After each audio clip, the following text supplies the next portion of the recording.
नमस्कार, India voice देख रहे हैं आप और मैं हूं आपके साथ शिवम दुबे। खबर इंडिया वॉइस में आप सबका स्वागत। बुलेटिन की शुरुआत करेंगे बड़ी और अहम खबर के साथ। अयोध्या से बड़ी खबर आपको बता दें कि मिल्कीपुर उपचुनाव को लेकर जंग अब तेज हो गई है। मिल्कीपुर उपचुनाव से जुड़ी हुई ये बड़ी खबर। मिल्कीपुर पहुंची हुई है सांसद डिंपल यादव, रोड शो करेंगी डिंपल यादव और मिल्कीपुर से कुमारगंज तक ये रोड शो है। इकरा हसन सांसद प्रिया सरोज के साथ सियासी तपिश को बढ़ाएंगे, यानी कि मिल्कीपुर उपचुनाव को लेकर हलचल तेज हो गई है और आज सांसद डिंपल यादव मिल्कीपुर पहुंची हैं और रोड शो करेंगी डिंपल यादव। उपचुनाव को लेकर जंग तेज और सांसद डिंपल यादव मिल्कीपुर पहुंची हैं और रोड शो करेंगे। मिल्कीपुर से कुमारगंज तक ये रोड शो होगा। इकरा हसन सांसद प्रिया सरोज के साथ सियासी तपिश को बढ़ाएंगी।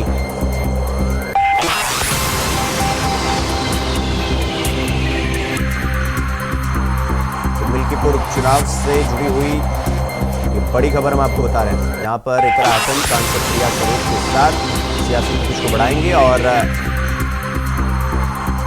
चुनावी माहौल को बनाएंगे। मिल्कीपुर से ये बड़ी खबर हम आपको बता दें। अयोध्या से बड़ी खबर। मिल्कीपुर उपचुनाव को लेकर जंग तेज और सांसद डिंपल यादव वो मिल्कीपुर आज पहुंची हुई है। चूंकि अखिलेश यादव आज दिल्ली में आम आदमी पार्टी के लिए चुनाव प्रचार कर रहे हैं, तो उनकी पत्नी डिंपल यादव मिल्कीपुर में उपचुनाव को लेकर सियासी तपिश और सियासी माहौल को बनाने के लिए।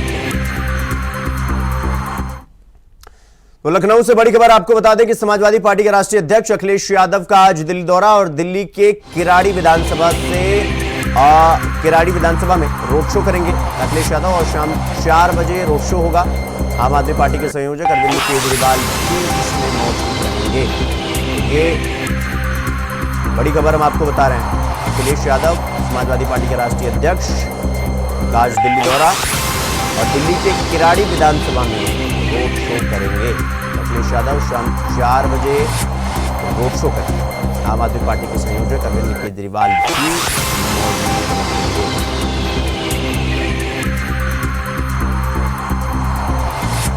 ये बड़ी खबर हम आपको दिल्ली के किराड़ी विधानसभा में रोड शो करेंगे अखिलेश यादव। शाम 4 बजे ये रोड शो होगा और आम आदमी पार्टी के संयोजक अरविंद केजरीवाल भी मौजूद रहेंगे। तो आपको बता दें कि बहुत कम अब समय बचा हुआ है, समय शेष बचा हुआ है और ऐसे में लगातार समाजवादी पार्टी आम आदमी पार्टी का समर्थन कर रही है दिल्ली के विधानसभा चुनाव में और लगातार अखिलेश यादव अरविंद केजरीवाल के कंधे से कंधा मिलाकर खड़े हुए हैं विधानसभा चुनाव में और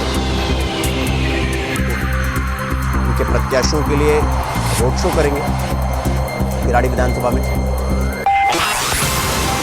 और आपको बता दें कि दिल्ली का चुनाव 5 तारीख को है, 5 फरवरी को और 8 फरवरी को नतीजे आएंगे। और इसी को लेकर आम आदमी पार्टी के पक्ष में माहौल को, सियासी जमीन को तैयार कर रहे हैं अखिलेश यादव और आज उनका दिल्ली दौरा। तो विधानसभा के मद्देनजर अखिलेश यादव आम आदमी पार्टी का समर्थन कर रहे हैं और आम आदमी पार्टी के प्रत्याशी के लिए, आम आदमी पार्टी के लिए अखिलेश यादव कंधे से कंधा मिलाकर खड़े हैं अरविंद केजरीवाल के साथ और आज रोड शो करेंगे अखिलेश यादव।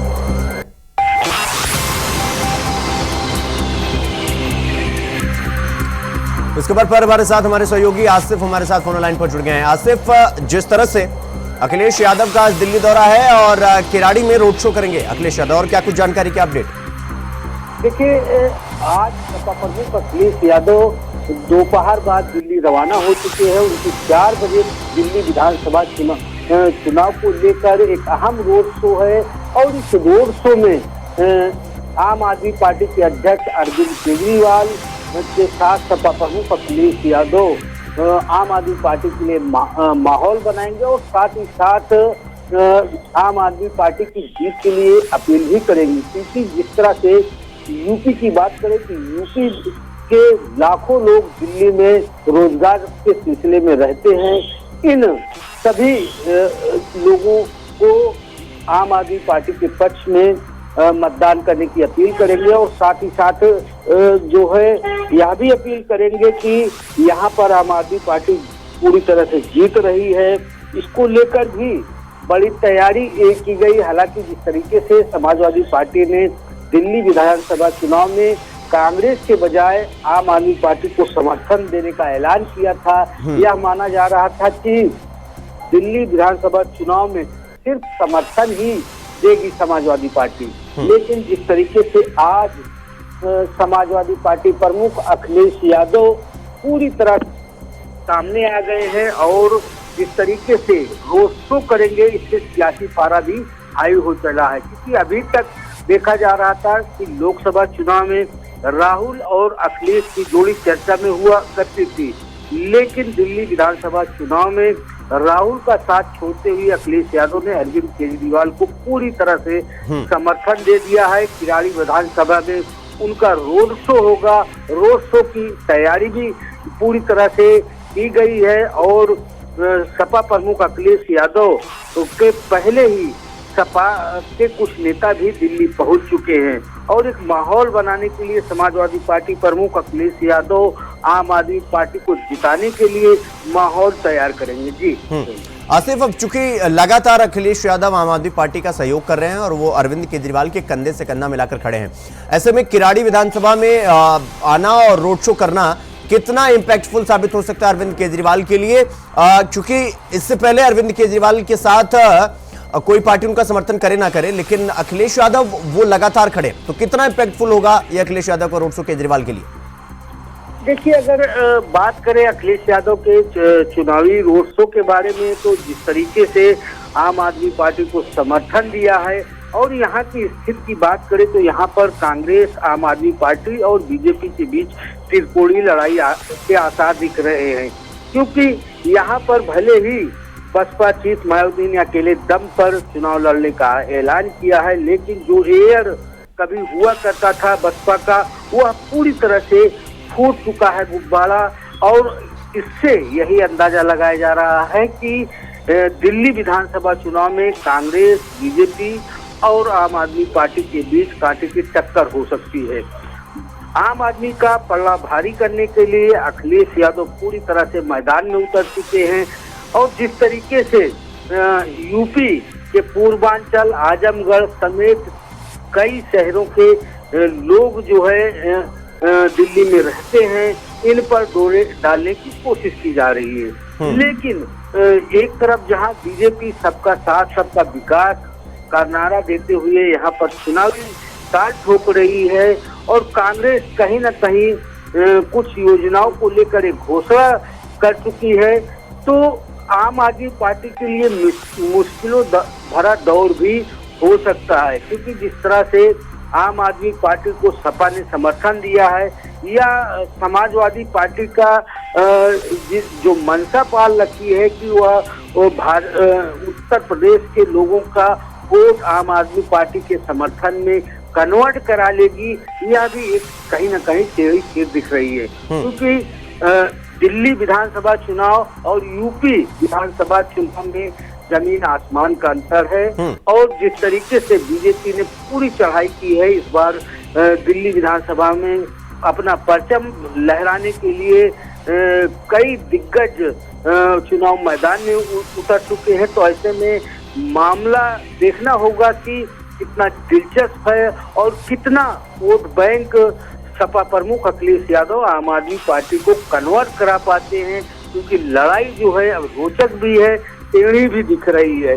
फिलहाल सपा प्रमुख अखिलेश यादव जिस तरीके से आम आदमी पार्टी के राष्ट्रीय अध्यक्ष अरविंद केजरीवाल के साथ कंधे से कंधा मिलाकर जो है खड़े हुए हैं, रोड शो कर रहे हैं, यह कितना असरदार होगा यह भी देखने वाली बात होगी।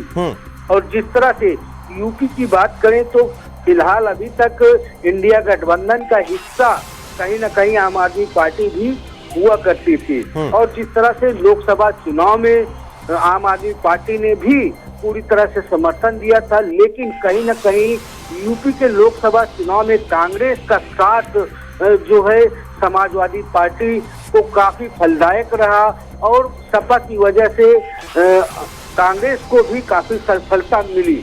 लेकिन जिस तरीके से गठबंधन पूरी तरह से अब टूट चुका है, बिखर चुका है। आसिफ गठबंधन चलिए ठीक है, मान लिया जाए कि वो तो टूट चुका है, लेकिन एक गठबंधन अभी भी स्टैंड करता है, वो है इंडिया गठबंधन। अब इंडिया गठबंधन में अभी भी अखिलेश यादव भी है, कांग्रेस पार्टी भी है और आम आदमी पार्टी भी है। सवाल ऐसे में ये कि अगर अखिलेश यादव यहां आ रहे हैं, रोड शो कर रहे हैं, तो जाहिर सी बात है कि आम आदमी पार्टी के लिए तो बेहतर है, लेकिन वहीं पर कांग्रेस के लिए तो वो समस्या खड़ी होगा ना। अब ऐसा तो है नहीं कि अगर अखिलेश यादव आ रहे हैं तो अगर अरविंद केजरीवाल के पक्ष में माहौल बनाएंगे तो ऐसा नहीं कि नुकसान सिर्फ बीजेपी को होगा, नुकसान तो कांग्रेस को होगा। तो वो खटास गठबंधन में भी दिखाई देगी आगे चल के। देखिए शिवम, अगर बात करें इंडिया गठबंधन की तो इंडिया गठबंधन में अब पूरी तरीके से बदलापुर इंडिया गठबंधन बनता दिख रहा है। जिस तरीके से कई राज्यों में हुए चुनाव में कांग्रेस ने समाजवादी पार्टी को घाट तक नहीं डाली, यहाँ तक कि हरियाणा चुनाव में एक भी सीट कांग्रेस ने सपा को नहीं दिया। और वहीं जम्मू कश्मीर चुनाव में भी जिस तरीके से कांग्रेस का रुख देखते हुए समाजवादी पार्टी ने अपने प्रत्याशी अकेले दम पर चुनाव मैदान में उतारे। इससे कहीं न कहीं दोनों को बड़ा झटका लगा। और आज जिस तरीके से अगर चुनाव की बात करें मिल्कीपुर की, तो यहाँ पर भले ही कांग्रेस ने समाजवादी पार्टी को समर्थन तो दे दिया है, लेकिन अंदर खाने में कहीं न कहीं रार और कंफ्यूजन बरकरार है। कई राज्यों में हुए चुनाव में जिस तरीके से कांग्रेस का रवैया रहा है, इस पर बदला लेने के लिए समाजवादी पार्टी ने एक अहम रणनीति बनाई है, ऐसा राजनीतिक सूत्रों का कहना है। और अन्य राज्यों में जिस तरह से दूरी बनी, अब यह दूरी कहीं न कहीं इंडिया गठबंधन के बिखराव की पूरी तस्वीर सामने आ चुकी है। क्योंकि कांग्रेस ने लोकसभा चुनाव में कंधे से कंधा मिलाकर समाजवादी पार्टी का समर्थन दिया। और जिस तरह से अगर उपचुनाव की बात करें तो 9 सीटों पर भी समाजवादी पार्टी ने अन्य राज्यों में हुए चुनाव को लेकर पूरी तरह से बदला लिया। 9 सीटों पर 7 सीटों पर अपने प्रत्याशी घोषित किया था। 2 सीटें जो कहीं न कहीं टफ सीटें थी उसको कांग्रेस के खाते में देने की एक औपचारिकता निभाई, लेकिन कांग्रेस ने भी इससे दूरी बनाई। 9 सीट पर समाजवादी पार्टी के प्रत्याशी उतरे। और मिल्कीपुर चुनाव के लिए भी कांग्रेस ने बड़ी तैयारी कर रखी थी। यहाँ पर अजय राय समेत कई पर्यवेक्षक भी घोषित किए गए थे। तैयारी थी कि मिल्कीपुर सीट पर कांग्रेस चुनाव लड़ेगी, लेकिन उससे पहले ही समाजवादी पार्टी ने एक बड़ा ऐलान कर दिया और अवधेश प्रसाद के बेटे अजीत प्रसाद को यहाँ पर प्रत्याशी घोषित किया। ठीक है आसिफ, बहुत बहुत धन्यवाद आपका हमसे जुड़ने के लिए और तमाम जानकारी हमारे साथ साझा करने के लिए। तो दिल्ली में विधानसभा चुनाव से पहले यमुना के पानी पर सियासत तेज हो गई। अरविंद केजरीवाल अपने उस बयान को लेकर आलोचना झेल रहे हैं जिसमें उन्होंने कहा था कि हरियाणा यमुना के पानी को जहरीला बना रहा है। उन्होंने चुनाव आयोग के सामने हरियाणा की वजह से यमुना के प्रदूषण वाले दावों पर जवाब दिया। अरविंद केजरीवाल ने अपने 14 पन्नों के लेटर में दिल्ली जल बोर्ड का हवाला दिया। हरियाणा से यमुना के जरिए और यूपी से गंगा के जरिए पीने का पानी आता है। जब ये पानी एंटर होता है इसको रॉ वाटर कहते हैं। ये raw water water treatment plants में जाता है, वहाँ पे इस पानी की सफाई होती है और फिर ये पानी आपके घरों में पीने के लिए भेजा जाता है। हरियाणा से यमुना के जरिए आने वाला पानी पिछले कुछ दिनों से जहरीला पानी है। जहरीला पानी मतलब इसके अंदर अमोनिया का लेवल बहुत ज्यादा है। 7 ppm तक अमोनिया का पानी पहुंच गया है, अमोनिया का लेवल पहुंच गया है। 7 ppm अमोनिया सेहत के लिए बेहद खतरनाक है। ये इरिवर्सिबल, कई ऑर्गन्स के इरिवर्सिबल डैमेज कर देता है, हेल्थ हैजर्ड है और ये आपके लिए फेटल भी हो सकता है, आपको की मौत भी हो सकती है इस 7 ppm वाटर से। हमने ये मुद्दा कुछ दिन पहले उठाया। मुद्दा क्यों उठाया? हम बेबस थे उठाने के लिए। जब ये कुछ दिन पहले, उसके भी कुछ दिन पहले अमोनिया का लेवल धीरे धीरे बढ़ने लगा यमुना के अंदर, तो आतिशी जी ने नायब सैनी जी को फोन किया। 1 बार किया, 2 बार किया, 3 बार किया, 4 बार किया। उनसे रिक्वेस्ट की कि अमोनिया का लेवल बहुत बढ़ रहा है, इसको प्लीज कम करवाइए। दिल्ली के अंदर लोगों के लिए जान का खतरा बना हुआ है, हेल्थ हैजर्ड है। और अगर ये अमोनिया का लेवल 1 ppm से ज्यादा हो जाए तो वाटर ट्रीटमेंट प्लांट में उसको इस्तेमाल नहीं किया जा सकता। वाटर ट्रीटमेंट प्लांट बंद करना पड़ता है, उस वाटर को डाइवर्ट करना पड़ता है। तो अगर 1 ppm से पानी ज्यादा हो जाए तो हमारे धीरे धीरे सारे वाटर ट्रीटमेंट प्लांट बंद हो जाएंगे और दिल्ली के अंदर पानी की हाहाकार मच जाएगी। और अगर इस पानी को सीधे दे दिया तो ये हेल्थ हैजर्ड है। नायब सैनी जी 1 बार फोन पे आए, 2 बार आए, 3 बार आए। उन्होंने कहा कि हाँ मैं कुछ करता हूँ, हाँ मैं कुछ करता हूँ, लेकिन उन्होंने कुछ नहीं किया। और उसके बाद उन्होंने आतिशी जी के फोन अटेंड करने बंद कर दिए। तो अब दिल्ली के लोगों के लिए हम क्या करते? इसका मतलब राजनीति चल रही थी, इसका मतलब पॉलिटिक्स चल रही थी। हरियाणा के सीएम ने दिल्ली के सीएम के फोन अटेंड करने क्यों बंद कर दिए? एक तरफ फोन अटेंड बंद करने चालू कर दिए और दूसरी तरफ अमोनिया का स्तर बढ़ता गया, बढ़ता गया, बढ़ता गया, 7 तक पहुंच गया। जब 7 पहुंच गया तब आतिशी जी को सबके सामने आके इसका इजहार करना पड़ा कि दिल्ली के अंदर जहरीला पानी भेजा जा रहा है। दिल्ली के अंदर यमुना के जरिए हाई अमोनिया के लेवल का पानी भेजा जा रहा है। अब आप समझने की कोशिश कीजिए, एक तो है उसमें अमोनिया, हाई अमोनिया का पानी अगर वाटर ट्रीटमेंट प्लांट में भेज दें, वाटर ट्रीटमेंट प्लांट में पानी का क्लोरीनेशन होता है, उसमें क्लोरीन मिक्स किया जाता है। अगर अमोनिया और क्लोरीन मिक्स हो जाएं तो इससे डेडली कुछ नहीं है। ये जो पूछ रहे हैं ना कि आप कैसे कह रहे हैं कि ये इससे, अगर इसको क्लोरीनेशन इस पानी का करके हम आप लोगों को पिला देते तो पता नहीं दिल्ली के अंदर क्या होता। इस पे हम राजनीति नहीं करना चाहते थे, हम चाहते थे समाधान मिले। हम वीरेंद्र सचदेवा जी के लिए भेज रहे हैं, ये बोतल नायब सिंह सैनी जी के लिए भेज रहे हैं, और ये बोतल राहुल गांधी जी के लिए भेज रहे हैं। चारों लोग ये बोतल प्रेस कॉन्फ्रेंस में पी के दिखा दे, हम मान जाएंगे कि हमने गलत बोला था। पी के दिखा देंगे। अगर इनके अंदर हिम्मत है, अगर ये कह रहे हैं कि सच्चाई इनके साथ है, तो ये चारों बोतल पी के दिखा दें। अगर कोई क्वेश्चन है तो पूछ लीजिए। ईसीआई को जो पत्र लिखा था उसमें ईसीआई को मैं ये कहना चाहता हूं पूरे सम्मान के साथ, उनको दिल्ली के अंदर खुलेआम पैसे बट रहे हैं वो दिखाई नहीं दे रहा। उनको दिल्ली के अंदर रोज चादरें बट रही, अभी भी बट रही है, कल शाम को भी बटी चादरें, वो दिखाई नहीं देती। हमने बताया कि पैसे किसके घर में पड़े हैं, वो दिखाई नहीं देता। ईसीआई राजनीति कर रहा है।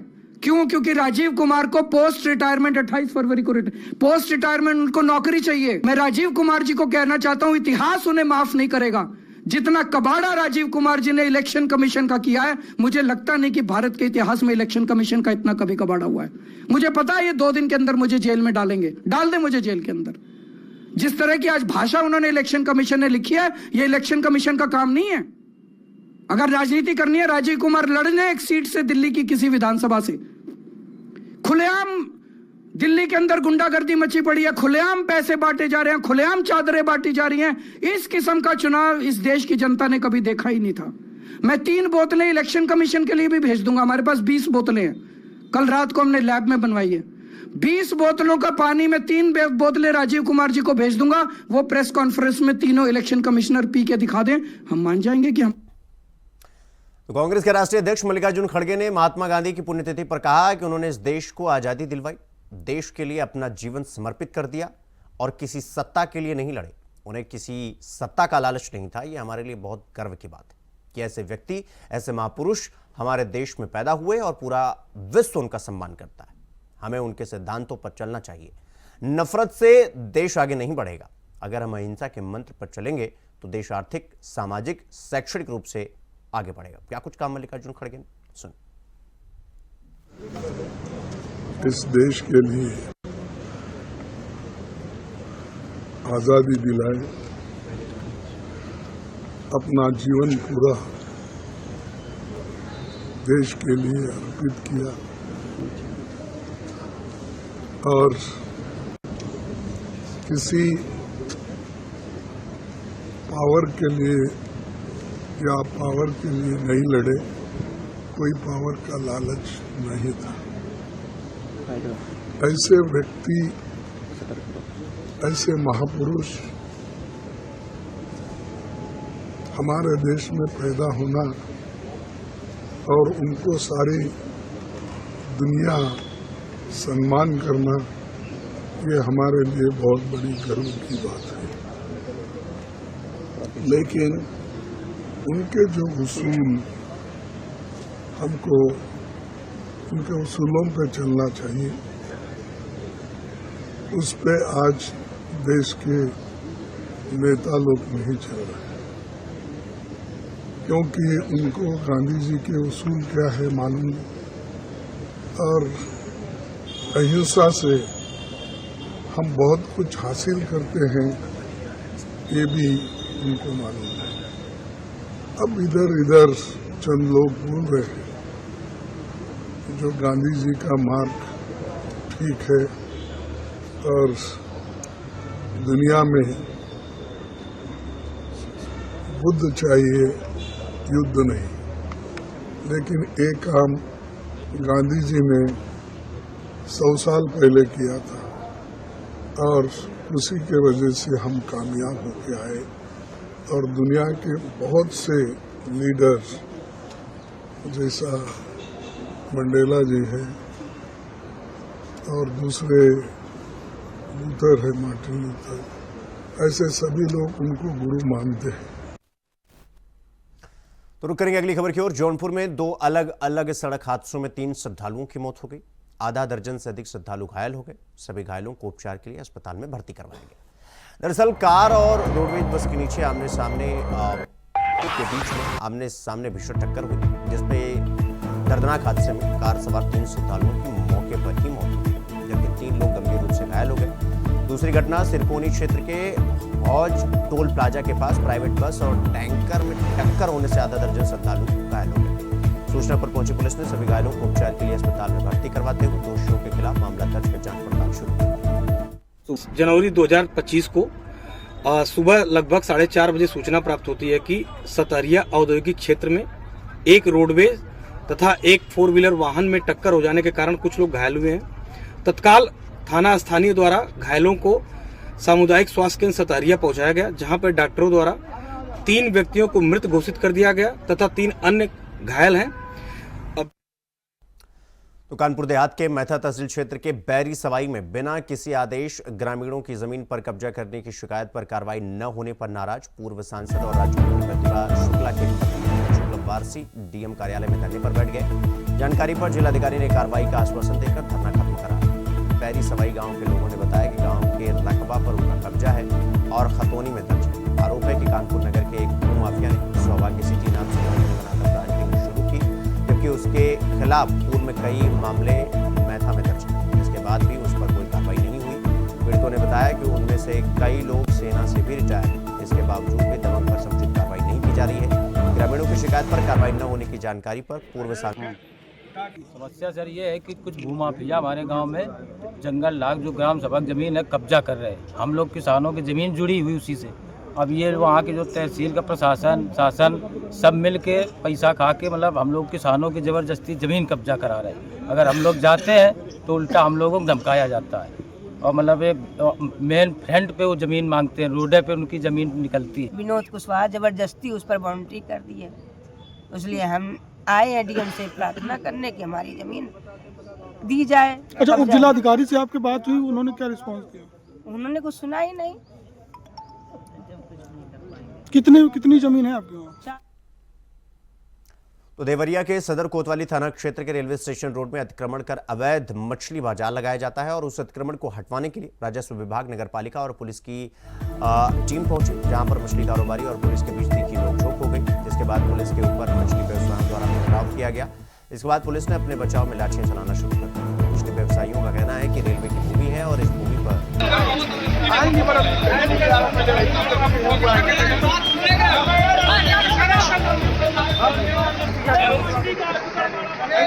आज दिनांक 29/1/2025 को उच्च अधिकारियों के निर्देशानुसार मछलीहट्टा स्टेशन रोड स्थित स्थान पर पुलिस बल और अन्य अधिकारियों के साथ अवैध रूप से बिक रहे मीट, मांस, मछली और अन्य दुकानों के विरुद्ध जो अभियान चलाया जा रहा था, उसमें स्टेशन रोड पर रेलवे के परिसर में जो रेलवे से रोड पर लगा हुआ है, वहाँ पर कुछ महिलाओं द्वारा वाद विवाद की स्थिति उत्पन्न की गई।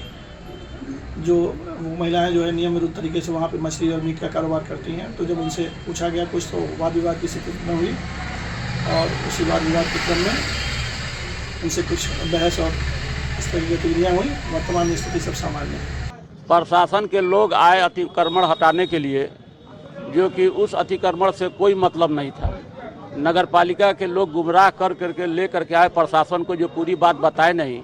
हमारा केवल इतना ही मांग है कि जो पुरानी मंडी है हमको वो दे दिया जाए। फिलहाल जो हम लोग जहाँ मछली बेचते हैं वो है रेलवे की ज़मीन है, जिससे करीब 20 साल से मुकदमा चल रहा है। उसमें हटाओ ज़बरदस्ती बगैर पूछताछ किए वो लोग मारना शुरू किए, जिसमें 3-4 औरतें बुरी तरीके से। तो खबर इंडिया वॉइस में फिलहाल अभी के लिए बस इतना ही। देश और दुनिया की तमाम खबरों को देखने के लिए देखते हैं इंडिया वॉइस।